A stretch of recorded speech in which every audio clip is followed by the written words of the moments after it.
Captain Jake Morrison stood on the bridge of the UNS Horizon and watched the massive space station grow larger on the main screen. Nexus Prime was unlike anything humans had ever built.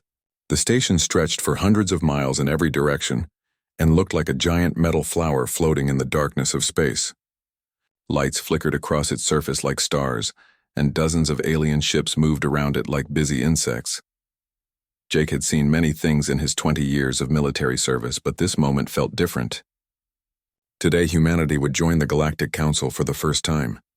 After decades of fighting smaller wars and proving themselves worthy, the humans had finally earned their place among the stars. Jake knew this was the most important mission of his life. Ambassador Lisa Carter walked onto the bridge and stood beside him. She was a small woman with sharp eyes and gray hair pulled back in a tight bun. Lisa had spent the last 10 years learning alien languages and studying their cultures. She knew more about the galaxy than any other human alive. "Are you ready for this, Captain?" Lisa asked as she watched the station grow larger. "As ready as I can be, Ambassador," Jake replied. "The ship is in perfect condition and my crew knows their jobs. We have the best people Earth could send." Dr. Alex Turner looked up from his science station. Alex was young for such an important position, but he had the best mind for alien technology that humanity had ever produced. His blonde hair was messy as always, and his blue eyes were bright with excitement. "Captain, I am picking up some unusual energy readings from the station," Alex said. "Nothing dangerous, but the patterns are different from anything in our databases."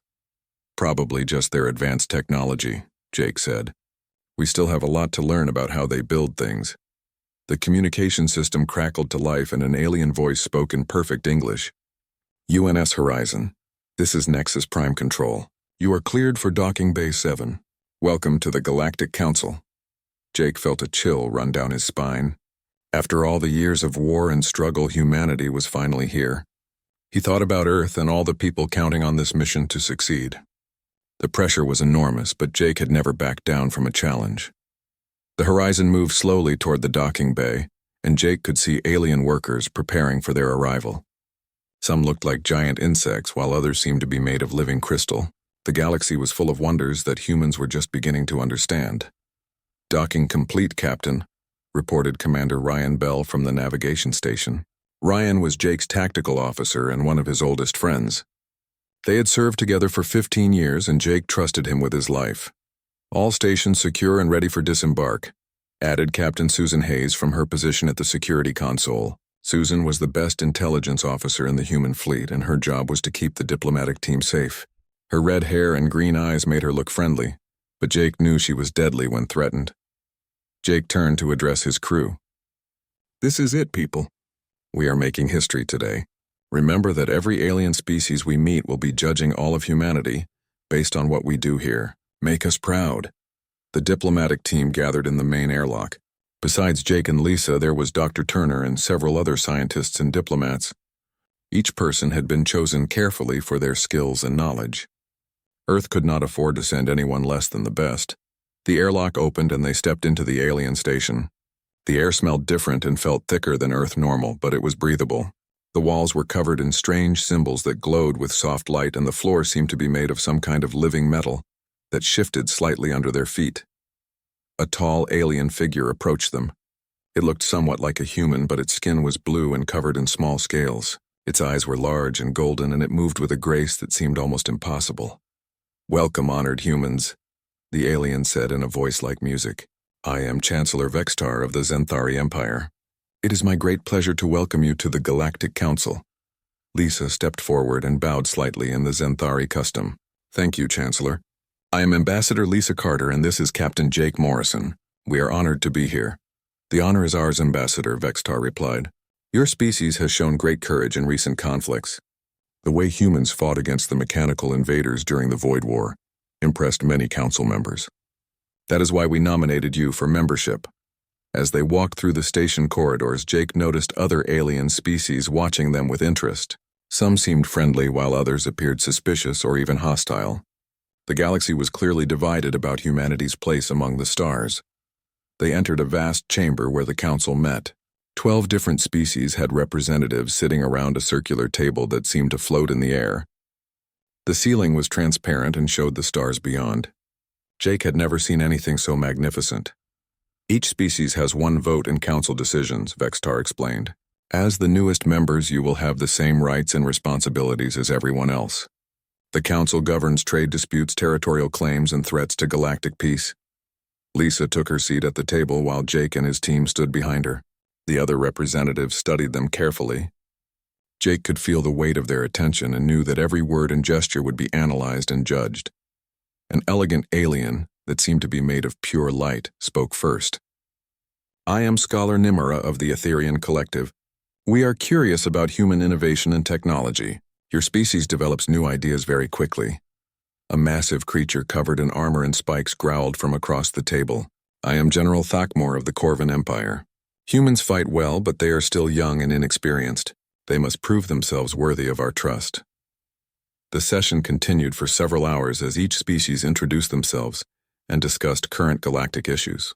Lisa handled the meetings perfectly and showed that humans could be diplomatic as well as fierce in battle. Jake was proud of how she represented their species. When the meeting ended, Jake felt optimistic about humanity's future in the galaxy. The other species seemed willing to give humans a chance to prove themselves. Even the hostile ones appeared to respect human military abilities. Back on the horizon that night, Jake was reviewing the day's events when his communication system chimed. A message appeared on his screen with no identification or origin data. The words were simple but chilling. Captain Morrison. Not all who smile show their true face. Humanity has enemies closer than the stars. Trust carefully and watch the shadows. A friend. Jake stared at the message for a long time. Who had sent it and why? Was someone trying to help them, or was this part of some alien game he did not understand? He decided not to tell Lisa about the message yet, but he would be more careful from now on. Outside his window, the stars looked the same as always, but Jake knew that everything had changed. Humanity was no longer alone in the galaxy, and that meant new opportunities but also new dangers. The real test was just beginning. 3 months had passed since humanity joined the Galactic Council, and Jake Morrison was starting to worry. What had begun as a promising partnership was turning into something much more troubling. Reports kept coming in from human colonies on the frontier, and none of them were good news. Jake sat in his office aboard the Horizon, reading the latest dispatches from Earth Command. Colony after colony was reporting the same problems. Equipment failures that made no sense. Supply shipments that never arrived. Communication systems that stopped working for no apparent reason. The pattern was too obvious to ignore. Commander Ryan Bell entered the office carrying a data pad filled with shipping records. His face was grim, and Jake knew the news would not be good. Captain, I have been tracking the supply convoys destined for our colonies, Ryan said. In the last 2 months, 17 different shipments have been rerouted or delayed. The aliens claim it is due to mechanical problems or scheduling conflicts, but the timing is too convenient. Show me the details, Jake said as he took the data pad. The records painted a clear picture. Ships carrying medical supplies to New Denver had been delayed for 3 weeks due to engine problems. Food shipments to the Mars orbital station had been rerouted through systems that added 2 months to the journey. Construction materials for the new colony on Kepler 7 had simply disappeared somewhere in transit. Have you brought this to the attention of our Zenthari friends? Jake asked. I tried, Captain, Ryan replied. Chancellor Vextar promised to investigate personally, but that was 6 weeks ago. I have not heard anything since then. Jake frowned as he studied the data. The Zenthari had been humanity's strongest supporters in the Council, but lately they seemed less interested in human concerns. Every time Lisa brought up the supply problems in council meetings, the other species would express sympathy, but no real help ever came. Dr. Alex Turner appeared in the doorway looking excited about something. His hair was even messier than usual and his eyes were bright with discovery. Captain, I need to show you something important, Alex said. Remember those energy readings I detected when we first arrived at Nexus? Prime, I have been analyzing similar patterns. From the colony incident reports, Alex activated a holographic display that showed complex energy signatures. The patterns looked like nothing Jake had ever seen, but Alex seemed to understand them perfectly. These energy patterns appear at every location where our equipment has failed, Alex explained. The technology is very advanced and specifically designed to disrupt human systems while leaving alien technology completely untouched. Are you saying someone is deliberately sabotaging our colonies? Jake asked. The evidence strongly suggests it, Captain, Alex replied. This is not random equipment failure. Someone with very sophisticated technology is targeting humanity specifically. Jake felt anger building in his chest, but he forced himself to stay calm. If someone was attacking human colonies, they needed proof before making accusations. The wrong move could destroy humanity's relationship with the entire galactic community. Keep analyzing the data, Alex, Jake said. I want to know everything about this technology. Who made it, how it works, and most importantly, who is using it against us. Ambassador Lisa Carter had been having her own problems in the council chambers. Species that had seemed friendly during the first few weeks were now voting against every human proposal. Even simple requests for trade agreements were being rejected for ridiculous reasons. Lisa sat in her quarters that evening, reviewing the voting records from recent council sessions. The pattern was clear but made no sense. The Etherians, who had been fascinated by human innovation, now claimed that human technology was too dangerous to share.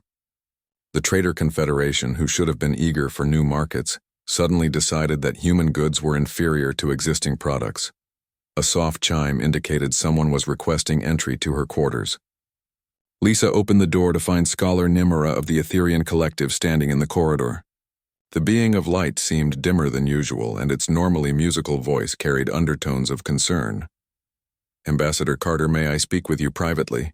Nimura asked. There are matters that concern both our species. Lisa invited the Etherian into her quarters and activated privacy shields to prevent eavesdropping. Nimura seemed nervous, which was unusual for a species known for their calm wisdom. I must be careful with my words, Ambassador, Nimura said. There are currents beneath the surface of council politics that you should be aware of. Not all species are comfortable with humanity's rapid advancement. What do you mean exactly? Lisa asked. Your people learn quickly and adapt faster than any species we have encountered, Nimura explained. In 50 years you went from primitive technology to interstellar travel. In another 50 years you might surpass us all. Some find this troubling. Lisa felt a chill run down her spine. Are you saying that someone sees humanity as a threat? I am saying that fear makes people do terrible things, Nimura replied. Be watchful, Ambassador. The galaxy is not always as peaceful as it appears. Before Lisa could ask more questions, Nimura left as quietly as it had arrived. Lisa stared at the closed door, wondering what the Etherian had been trying to tell her. The warning was clear, even if the details were vague.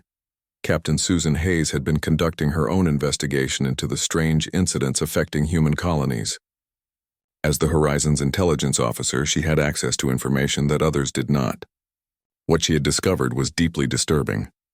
Susan sat in the ship's secure communications center, reviewing intercepted alien transmissions. Most of the traffic was routine, but buried in the data streams were messages that made her blood run cold. References to the human problem appeared in encrypted communications between several council species. Plans for a permanent solution were discussed in code words that Susan was beginning to understand. Someone was definitely planning something against humanity, but the full scope remained unclear. The most troubling discovery was that the conspiracy seemed to involve multiple species working together. This was not just one hostile alien race trying to eliminate competition. This was a coordinated effort by several council members to deal with what they perceived as the human threat. Susan knew she needed to inform Captain Morrison, but she also knew they needed more evidence before taking action.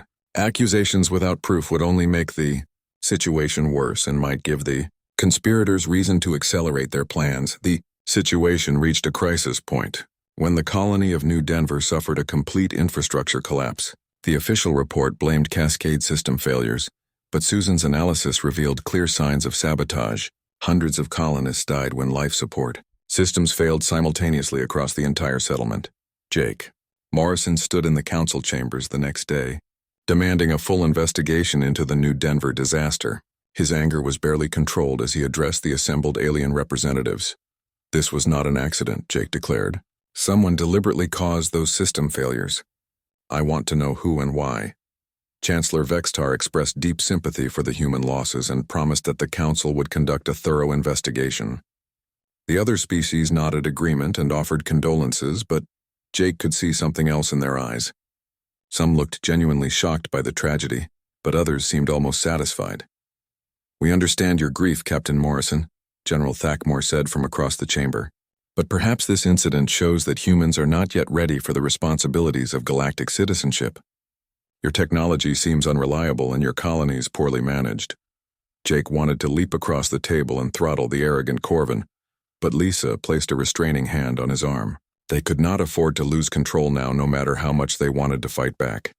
"The investigation will be led by a joint committee," Vextar announced.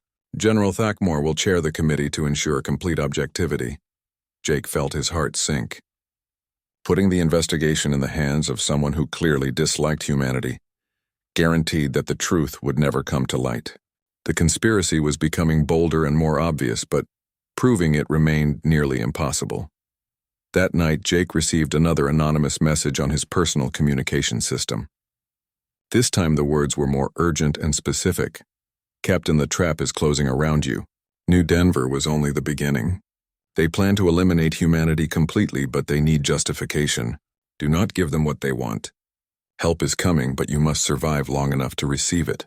Trust no one in the council chambers." Jake stared at the message until it automatically deleted itself. Someone was trying to help them, but who and why? The galaxy had become a very dangerous place for humanity, and Jake was beginning to wonder if they would survive their first year in the Galactic Council. Jake Morrison stood outside the Council Investigation Committee meeting room, feeling more frustrated than he had ever been in his military career. 3 weeks had passed since General Thackmore began investigating the New Denver disaster, and the Corvin had produced exactly nothing useful. Every piece of evidence that might point to sabotage had been dismissed as inconclusive, and every witness testimony had been questioned until it became worthless. Dr. Alex Turner had made his own analysis of the wreckage from New Denver, and what he found made Jake's blood boil. The evidence of deliberate sabotage was overwhelming, but the official investigation refused to consider it. Alex had discovered traces of alien technology embedded in the failed systems, but Thackmore claimed the evidence was contaminated and unreliable.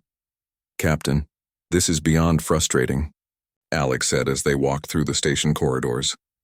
"The technology signatures I found match components from at least 4 different council species. Someone used a combination of alien technologies to create a weapon specifically designed to destroy human infrastructure." "Can you prove it?" Jake asked. "I have detailed scans and analysis reports that show exactly how the sabotage was accomplished," Alex replied. "But if the investigation committee refuses to look at the evidence, then it does not matter what I can prove, Captain." Susan Hayes had been working around the clock to gather more intelligence about the conspiracy. Her efforts had finally paid off in a way that terrified her. Using advanced surveillance techniques, she had managed to intercept private communications between several council species, and what she discovered changed everything. Susan found Jake in his quarters reviewing reports from Earth Command. The situation back home was getting worse as news of the New Denver disaster spread throughout human space. Many people were beginning to question whether joining the Galactic Council had been a mistake. "Captain, I need to show you something," Susan said as she activated a secure holographic display. "I have been monitoring private communications between council members, and I found something that will shock you." The display showed translated text from intercepted alien messages. Jake read the words with growing horror. The conspiracy was much larger and more organized than they had imagined. 6 of the 12 council species were actively working together to eliminate humanity from the galaxy. According to these communications, the plan is to frame humanity for a terrorist attack on the council chambers, Susan explained. "They want to make it look like humans are violent and untrustworthy, so they can justify military action against Earth." Jake felt sick as he read the details of the plan. The conspirators intended to detonate explosives during a council session and blame human terrorists for the attack. The incident would be used to unite the galaxy against humanity and provide justification for destroying human colonies and invading Earth itself. "When is this supposed to happen?" Jake asked. "The next full council session is scheduled for tomorrow," Susan replied. "Ambassador Carter is supposed to present our final report on the New Denver investigation. That appears to be when they plan to strike." Jake realized they were trapped in an impossible situation. If they tried to expose the conspiracy without proof, the aliens could claim they were making up stories to avoid responsibility for New Denver. If they did nothing, hundreds of innocent beings would die in the explosion, and humanity would be blamed for mass murder. There is something else, Captain, Susan said quietly. The communications indicate that Chancellor Vextar is not just aware of the conspiracy. He is leading it. Jake felt like someone had punched him in the stomach. The Xanthari had been humanity's greatest supporters since joining the Council. Vextar had personally nominated them for membership and had praised human courage in numerous public speeches. The betrayal was almost too painful to accept. Ambassador Lisa Carter was in her own quarters preparing for the next day's presentation when someone requested entry. She opened the door expecting to see one of her staff members, but instead found a human woman she did not recognize. The stranger was young, with short brown hair and alert brown eyes that seemed to take in every detail of the room. Ambassador Carter, my name is Commander Kate Morris, the woman said. I work for Earth Intelligence and I have been operating undercover within the Council's security apparatus for the past 6 months. Lisa stared at the woman in shock. She had not known that Earth had any intelligence, operatives on Nexus Prime. The existence of such agents had never been mentioned in any of her briefings. I have information that will save your life and possibly prevent a war, Kate continued. May I come in? Lisa stepped aside and Kate entered the quarters, moving with the careful alertness of a trained operative. She immediately activated several small devices that would block any surveillance equipment in the room. Ambassador, the presentation you are scheduled to give tomorrow is a trap, Kate said. The conspiracy plans to detonate explosives during your speech and blame human terrorists for the attack. You will be killed along with most of the council members and humanity will be held responsible. Lisa felt the room spinning around her.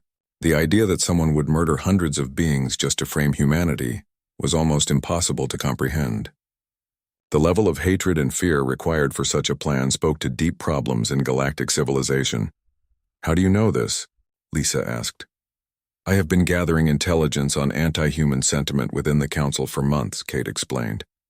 The conspiracy is led by Chancellor Vextar and includes representatives from 6 different species.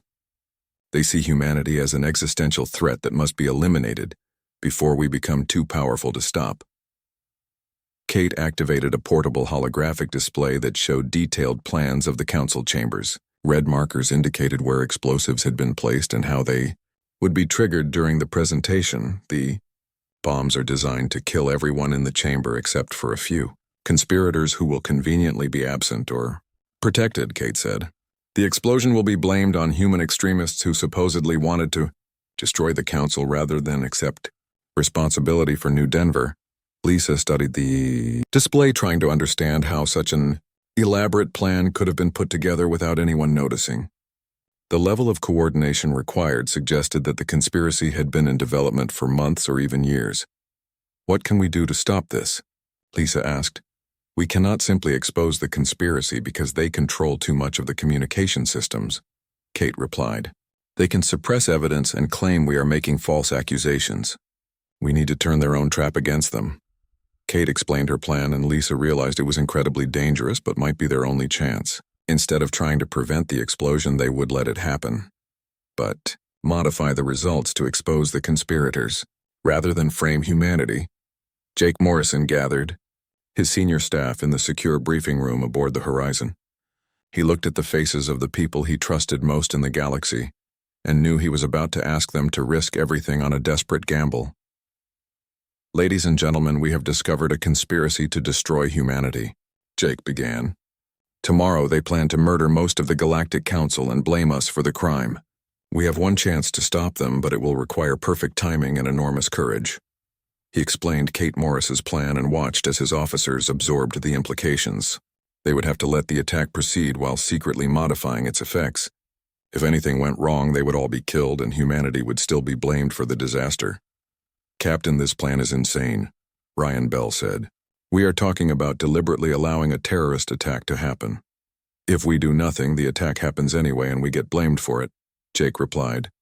At least this way we have a chance to expose the truth and save our species. Dr. Alex Turner was studying the technical aspects of the plan. I can modify their explosives to disable the energy dampening fields around the council chambers instead of causing actual destruction. That will allow Commander Morris to broadcast the evidence galaxy-wide when the fields fail. Captain Susan Hayes nodded slowly. My security teams can be positioned to protect the innocent council members while letting the conspirators expose themselves. It will be dangerous, but it might work. Jake looked around the room at his dedicated officers. These people had followed him through years of combat and exploration. Now he was asking them to participate in the most dangerous mission of their careers. This is completely voluntary, Jake said. Anyone who wants to transfer off this mission can do so with no questions asked and no damage to their career. Nobody moved. These people had committed their lives to protecting humanity, and they would not back down now no matter how dangerous the situation became. All right then, Jake said. Let's go save our species. Jake Morrison had not slept at all during the night before the council session. He spent the dark hours pacing his quarters and reviewing every detail of their desperate plan. In less than 12 hours, they would either expose the conspiracy that threatened humanity or die trying. There was no middle ground and no backup plan. Lieutenant Dan Foster worked frantically in the communication center, trying to break through the alien encryption systems. Dan was the best communication specialist in the human fleet, but the technology he was fighting had been developed by civilizations thousands of years older than humanity. Sweat dripped from his forehead as he typed commands and monitored data streams. "Captain, I think I have found a way into their broadcast systems," Dan said when Jake arrived to check his progress. "Commander Morris provided access codes that should let me override their communication controls when the energy dampening fields go down." "Will you be able to transmit the evidence galaxy-wide?" Jake asked. "If everything works perfectly, yes," Dan replied. "But we will only have a few minutes before they regain control of their systems. The evidence transmission has to be complete and verified before they can shut us down." Dr. Alex Turner was in the ship's engineering section, making final modifications to the explosive devices that Kate Morris had stolen from the conspirators. The work was incredibly dangerous because one mistake could detonate the bombs prematurely and kill everyone aboard the Horizon. "The modifications are almost complete, Captain," Alex said without looking up from his work. "Instead of causing destruction, these devices will generate an electromagnetic pulse that disables the energy dampening fields around the council chambers. The pulse will also temporarily disrupt alien surveillance systems, giving us a window to broadcast the truth." "How long will the window last?" Jake asked. "No more than 5 minutes," Alex replied. "After that, their backup systems will come online and they will regain control. We have to get everything done in that brief time period." Captain Susan Hayes was positioning her security teams throughout Nexus Prime under the pretense of routine patrols. Her people had to be in exactly the right locations when the attack began, or innocent beings would die and the plan would fail. "Remember that our job is to protect the council members who are not part of the conspiracy," Susan told her team leaders. "When the explosions happen, there will be chaos and confusion. The conspirators will try to escape or destroy evidence while claiming that human terrorists are responsible. How do we tell the good guys from the bad guys in all that confusion?" asked Sergeant Mike Wilson. "Commander, Morris will identify the conspirators when she broadcasts the evidence," Susan replied. "Until then, we protect everyone and let nobody leave the council chambers. If someone tries to run, that probably means they are guilty." Ambassador Lisa Carter stood in front of her mirror practicing the presentation she would give to the council. She had to appear completely normal and unsuspecting, or the conspirators might become suspicious and change their plans. The weight of humanity's survival rested on her ability to act like nothing was wrong. Kate Morris appeared in her quarters carrying the evidence files that would expose the conspiracy. The intelligence operative looked calm, but Lisa could see the tension in her eyes. "Are you ready for this, Ambassador?" Kate asked. "Once we start, there is no turning back. Either we expose them or we all die trying." "I am as ready as anyone can be for something this insane," Lisa replied. "Do you really think this plan will work?" "It has to work," Kate said simply. "Because if it does not, then humanity will be extinct within a year." The council chamber was filled with representatives from all 12 species when Lisa entered to give her presentation. She noticed that several conspirators seemed nervous and kept checking their communication devices. Chancellor Vextar smiled at her with what she now knew was false friendship. Jake Morrison watched from the observation gallery with his senior officers. They had convinced the council that human military personnel needed to observe the proceedings for security reasons. In reality, they were there to coordinate the counterstrike when the attack began. "All teams report ready," Susan whispered into her communication device. Security personnel are in position throughout the station. Communication systems are primed and ready, Dan reported. I can override their broadcasts as soon as the dampening fields go down. Modified explosives are armed and waiting, Alex confirmed. The electromagnetic pulse will trigger automatically when their bombs detonate. Lisa began her presentation by reviewing the official investigation into the New Denver disaster. She presented the findings exactly as written in the committee report, even though everyone in the room knew the investigation had been a sham, designed to cover up the truth. The committee has concluded that the New Denver incident was caused by cascade system failures, Lisa said. However, new evidence has come to light that contradicts these findings. Chancellor Vexitar leaned forward in his chair, looking concerned. What new evidence, Ambassador Carter? The investigation was thorough and complete. Our own scientists have conducted independent analysis of the wreckage, Lisa replied. Their findings suggest that the system failures were not accidental. She activated a holographic display showing Alex Turner's analysis of the sabotage technology. The evidence was overwhelming, but Lisa knew that none of the conspirators would admit guilt based on scientific data alone. General Thakmore stood up angrily from his position at the council table. This is outrageous, Ambassador. Are you suggesting that the official investigation was somehow flawed or incomplete? I am presenting facts, General, Lisa said calmly. The evidence speaks for itself. The tension in the chamber was becoming unbearable. Lisa could see conspirators exchanging worried glances while the innocent council members looked confused and concerned. She knew the attack would come soon because the conspirators could not let her continue much longer. Scholar Nim Ara of the Etherian Collective spoke up in support of Lisa's presentation. I believe Ambassador Carter should be allowed to complete her analysis. The evidence she presents is scientifically valid and deserves consideration. I agree, said Merchant Prince Zalek of the Trader Confederation. If there is new evidence about New Denver, then the council should examine it thoroughly. Jake Morrison felt his heart racing as he watched the scene unfold below. The conspirators were getting desperate, and desperate beings did stupid things. He could see Chancellor Vexitar reaching for something under his seat and knew the moment had come. All teams, this is it, Jake said into his communication device. The attack is about to begin. Execute the plan. The explosions happened exactly as Kate Morris had predicted. Multiple devices detonated simultaneously around the council chambers, creating smoke and confusion, but no actual damage thanks to Alex Turner's modifications. The electromagnetic pulse disabled the energy dampening fields and alien surveillance systems just as planned. Kate Morris immediately began broadcasting the evidence of the conspiracy on all communication frequencies. Her voice was calm and professional as she transmitted recordings of the conspirators planning humanity's destruction and the New Denver sabotage. Citizens of the galaxy, you are hearing evidence of a conspiracy to commit genocide, Kate announced. The following species representatives have conspired to destroy humanity through false flag terrorist attacks and deliberate sabotage. The evidence was overwhelming and undeniable. Recorded conversations between conspirators discussing the murder of humans, technical specifications for the sabotage weapons used against human colonies, detailed plans for the terrorist attack that was happening at that very moment. Chancellor Vexitar realized that their plan had been discovered and tried to maintain control of the situation. This is obvious human propaganda, he shouted over the chaos. They are trying to cover up their own terrorist attack with false accusations. But the evidence was too clear and too detailed to be dismissed as propaganda. Galaxy-wide communication networks carried Kate's broadcast to every inhabited world and space station.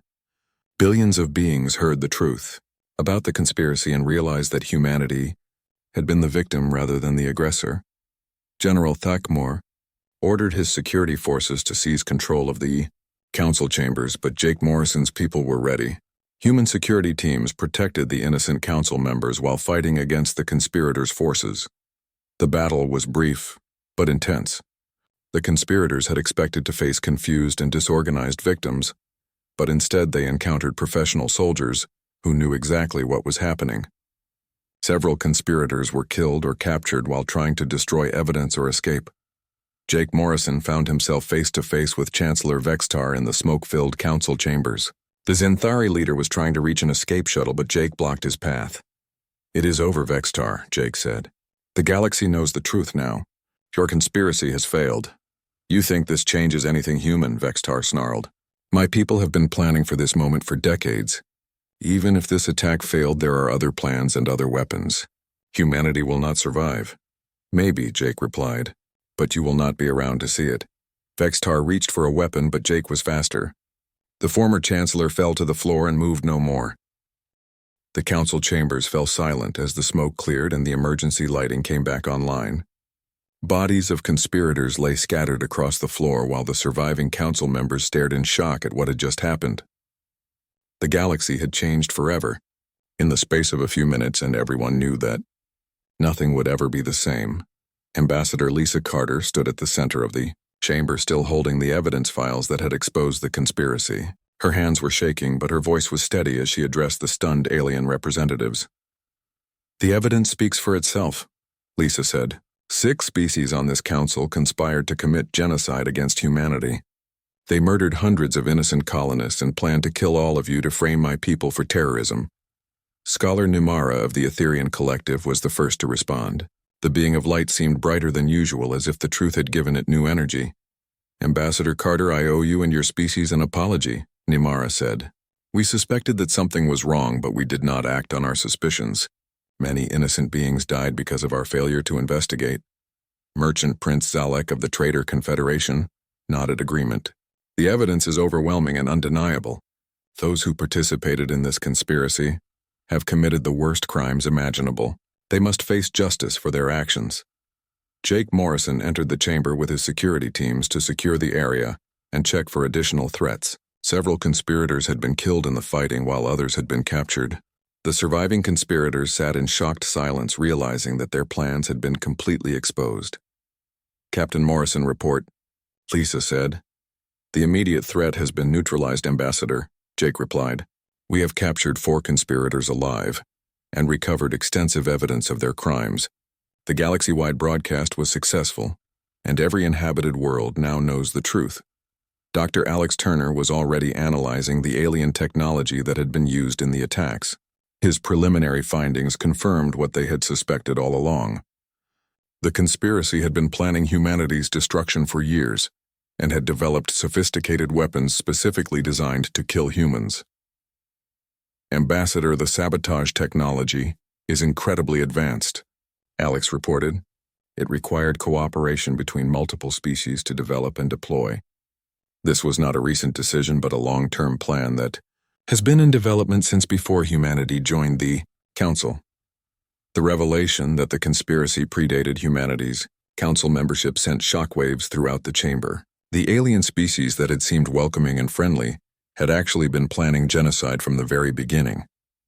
Commander Kate Morris emerged from the communications center, where she had been coordinating with Earth Command and other human installations. The intelligence operative looked exhausted but satisfied with the success of their desperate plan. The broadcast reached every corner of the galaxy, Kate reported. Human colonies are reporting that alien supply convoys are already changing course to provide assistance. Several species are offering military support to defend Earth from any remaining conspirators. The political implications of the exposed conspiracy were enormous. 6 of the 12 council species had participated in planning humanity's destruction. Their governments would face massive internal pressure to remove the representatives who had authorized genocide. Some might even face complete regime change as their populations learned the truth. General Takamor of the Corvan Empire was among the conspirators who had been captured alive. The massive alien sat in restraints, glaring at the humans with undisguised hatred. This changes nothing, Takamor growled. Humanity is still a threat to galactic peace.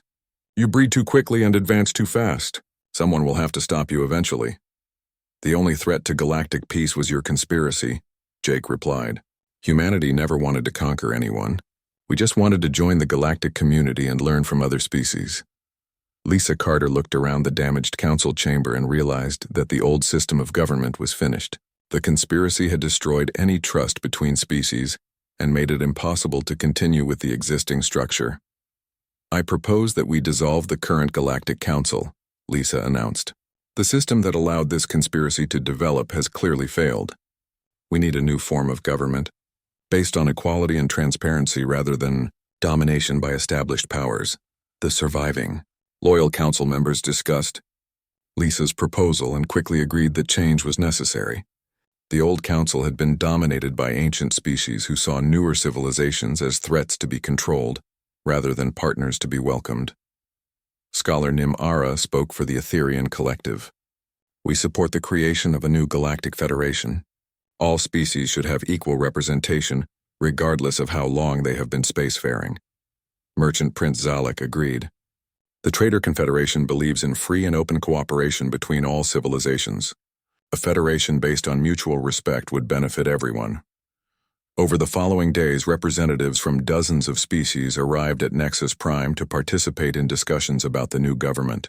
Many had been prevented from joining the old council by the conspiracy species who wanted to limit membership. Now they had the chance to participate in creating something better. Jake Morrison was promoted to Admiral and given command of the new Federation's Joint Defense Force. His first task was to ensure that the remaining conspirators could not threaten any species while the new government was being established. Admiral Morrison, the Federation, needs a military force that serves all species equally. Lisa explained during their planning sessions. We cannot allow any single civilization to dominate others through force. I understand, Ambassador, Jake replied. The Federation Defense Force will protect everyone regardless of their species or how recently they achieved spaceflight. No one will be considered expendable or less important than anyone else. Dr. Alex Turner was appointed to lead a new research initiative that would share technology between all Federation species. Instead of hoarding advanced knowledge like the conspiracy had done, the Federation would ensure that scientific discoveries benefited everyone. The greatest strength of any civilization is diversity of thought and approach, Alex explained to the gathered scientists. By working together, we can solve problems that no single species could handle alone. Captain Susan Hayes became the head of Federation Intelligence with a mandate to prevent future conspiracies from developing. Her first priority was identifying any remaining cells of anti-human sentiment that might threaten the new government. We will monitor all communications for signs of species supremacist movements, Susan reported. But we will also respect privacy rights and civil liberties. Intelligence gathering must serve democracy, rather than replacing it. 6 months. After the exposure of the conspiracy, Jake Morrison stood on the observation deck of the Federation, headquarters watching ships from dozens of species working together in space. The sight still amazed him even after all they had been through. Lisa Carter joined him at the observation window. She was now Secretary General of the Galactic Federation and one of the most powerful beings in known space, but she still found time to visit with old friends from the dangerous early days. Do you ever regret how everything turned out? Lisa asked. Never, Jake replied. Humanity is safer now than we have ever been. We have allies throughout the galaxy and a government that actually represents everyone's interests. The former conspiracy species had been offered the chance to join the Federation after removing the leaders who had authorized genocide. Several had accepted and were working to rebuild their relationships with other civilizations. Others had chosen isolation and withdrawal from galactic affairs. What about the Xanthari? Lisa asked. Any word from their new government? They officially requested Federation membership last week, Jake said. The new leadership has completely renounced the policies of Chancellor Vextar and his supporters. They want to start over with a clean slate. The request for Xanthari membership had generated intense debate within the Federation. Many species were reluctant to trust the civilization that had led the genocide conspiracy. But others argued that punishing an entire species for the crimes of their leaders was exactly the kind of thinking that had created the conspiracy. In the first place, I think we should accept their application, Lisa said. The Federation is supposed to represent hope for a better future. If we start excluding species because of past mistakes, then we become no better than the old council. Jake nodded agreement. The Federation had been built on the principle that all species deserved a chance to participate in galactic civilization. Excluding the Xanthari would violate that principle even if they had good reasons for distrust. New human colonies were being established throughout Federation space with support from dozens of allied species. The supply problems and equipment failures that had plagued earlier settlements were now just bad memories. Federation technology and resources ensured that human expansion proceeded smoothly and safely. Earth itself had become one of the most important worlds in the Federation. The planet that had once been isolated and primitive was now a center of learning and diplomacy. Students from across the galaxy came to study human history and culture,